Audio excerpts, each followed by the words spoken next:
I grew up with both of my parents being alcoholics. My dad would go through a fifth of vodka like water.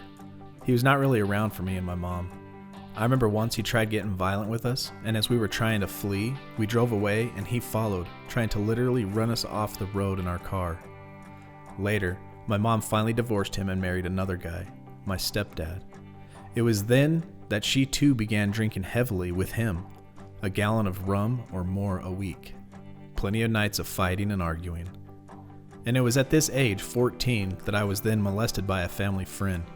He was 32 and worked in a metaphysical bookstore I frequented. I was locked in the store after hours and he proceeded to take advantage of me.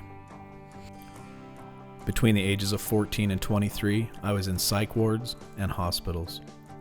I tried to overdose on pills and liquor 3 times. I tried to commit suicide unsuccessfully, thank God. I know that this was attributed to my molestation, which also caused me to drink right when I became legal age. Maybe even before 21, because I remember sneaking rum from my mom and my stepdad. I would also steal their weed, and in high school I smoked it almost daily. It was in high school that I was diagnosed with Asperger's syndrome. It's a form of autism, as well as epilepsy. I almost didn't graduate because in my senior year, 1998, I was high on weed most of the time. Finally, my mom and my stepdad divorced too. Once my mom was single again, she kept up with the booze, and this time she was drinking at work, sneaking booze everywhere she went. Many times I had to get her out of predicaments until she eventually was charged with a DWI. After that was when I personally started drinking more and more. I'd go to bars and parties only to get drunk and drink as much as I could, as fast as I could, to the point of getting either violent or sick. Sometimes I'd smoke weed, but not every day like I was in high school. Then, in 2016, my mom passed away from alcohol. That's when it hit me the hardest. I was covering my pain with drinking and not confronting it straight head on.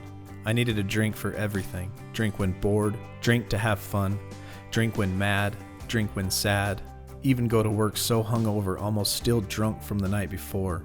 I remember waking up in a hotel room with vomit all over me, waking up the entire wing after my argument with my husband. I eventually was at the bar so much that the bar owner was calling and asking where I was and wondering why I wasn't at the bar drinking. Finally, I got to the point that I was drinking at home almost every night. One night, I was finishing off a box of wine, and I just started crying to my husband and my now sponsor that I need help, and I didn't want to end up like my family. Before making the decision to quit drinking, I'd be wanting liquor all the time. Going to bars, spending $100 plus bar tabs, buying alcohol from home, drinking at home, couldn't focus clearly, wanting to drink for everything. My only rule was no drinking at work, which now I realize I was a functioning alcoholic. Majority of the time, when I drank, I would drink to get drunk. There was no just a couple of drinks for me.